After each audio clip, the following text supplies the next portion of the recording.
Queria falar um pouquinho agora sobre as elétricas, né? O lucro líquido da Eletrobras subiu 439% no segundo tri, o da Taesa subiu 50%, da Engie e da AES viram ali o lucro recuar um pouquinho. Queria de uma forma em geral, Guilherme, entender como que você avalia aí esses números, os resultados dessas empresas aí do setor. Você acha que realmente a questão da crise hídrica, pressão inflacionária já acabaram impactando já nesses números? Claro, claro.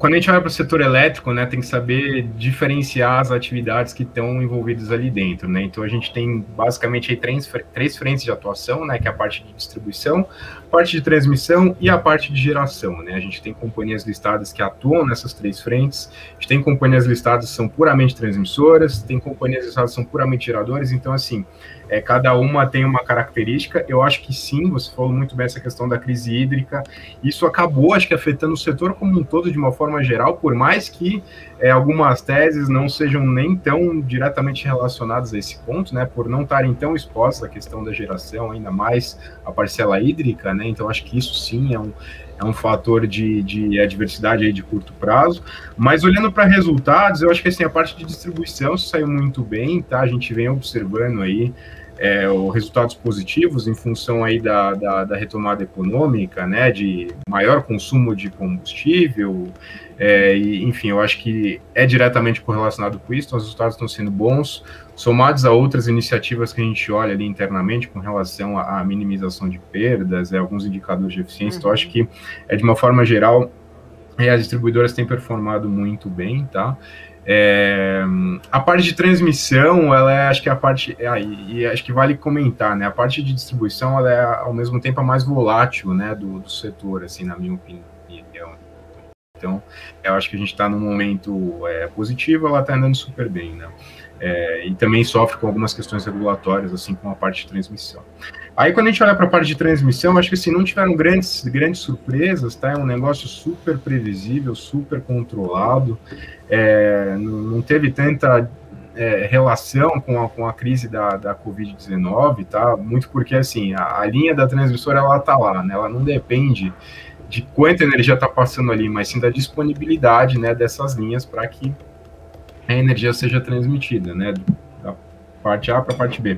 Então, assim, eu acho que não tiveram grandes surpresas com relação às transmissoras, eu acho que mais um trimestre aí que a gente observa reajuste de contrato, né, elas são periodicamente ali reajustadas por inflação, cada uma ali tem uma parcela, às vezes mais forte a um indexador, às vezes ao outro, execução positiva aí de custos, despesas, investimentos, eu acho que assim, super tranquilo com relação a isso, algumas entradas em operação, então eu acho que é o setor que traz menos surpresas, tá? Claro que ele possui alguns riscos aí, como por exemplo, aumento de curva de juros, né, competição em leilões de transmissão, então acho que, apesar de ser mais tranquilo, não vi grandes surpresas nos resultados, tá?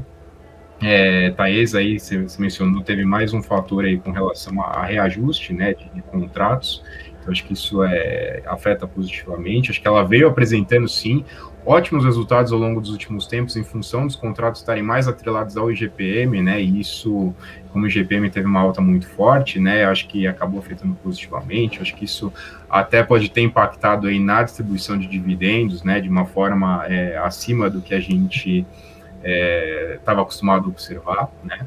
E a parte de geração, acho que é onde está mais machucando agora, né, em função de uma situação que, na minha opinião, é super temporária, então é um momento em que quem tem mais exposição à parcela hídrica está sofrendo mesmo, então, assim, isso já era esperado, tá? A questão dos resultados, assim, do mercado reagir muito negativamente, muito positivamente, é sempre confrontando o que é apresentado em relação às expectativas de mercado, né? Então, se o resultado vem muito abaixo da expectativa, é normal a gente ver uma reação negativa daquela cotação, né? Da cotação daquela ação, quando ela solta, quando ela divulga o seu balanço, né? Então, acho que a parte de geração, isso já era meio que dado, tá? A gente sabe que está passando por um momento complexo, temporário, e eu acho que é justamente aí que é onde a gente observa uma discrepância, né? O mercado vem batendo forte nesse tipo de companhia, mas por uma situação que, sabe, não vai se perpetuar. Então, acho que às vezes aí também se consegue captar boas oportunidades, tá? Claro que assim, estou falando de uma forma geral, mas com queda de produção, né, de energia, né, você está produzindo abaixo do volume que deveria, e você tem seus contratos para honrar, né, ela tem que fechar a conta de alguma forma, e muitas vezes, ela, né, quando você não consegue ali fazer jus ao mecanismo de realocação de energia, que chama, né, que é um negócio integrado ali de sistemas entre geradores, você acaba tendo que comprar uma energia no mercado de curto prazo, que é um negócio muito mais caro, você tem um acionamento muito forte de térmicas nesses momentos em que a gente está sofrendo com crise hídrica, né? Então acho que tudo isso aí é prejudicial para resultados, sim, né? E se beneficia quem consegue ter um portfólio mais diversificado, mais atuando eventualmente em outras frentes, né? Como eu falei, tem companhias que atuam nas três partes aí do setor, tem companhias que são só geradoras, mas acabam tendo uma diversificação ali dentro para outras fontes renováveis, né? E eu acho que assim, olhando para frente, a gente está cada vez mais preparado para novas situações como essa aí de crise hídrica, né? Eu acho que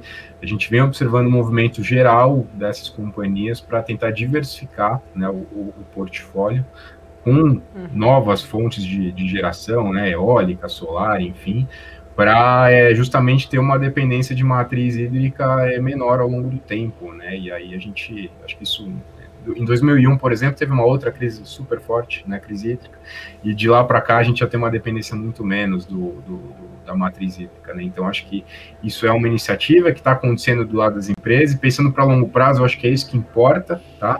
Mas sim, acho que a gente está passando por um momento bem delicado nesse tipo de parte aí do setor, pensando na crise hídrica, que continua aí bastante forte. E a gente não sabe, né? Depende de muitos fatores, né? De como vai ser a retomada do consumo de fato daqui para frente, questões climáticas, né? Quando que as chuvas vão voltar de fato. Então, assim, são várias previsões que a gente trabalha, né? Mas eu acho que, assim, ainda é bem provisório e não vejo, assim, risco de racionamento nem nada disso.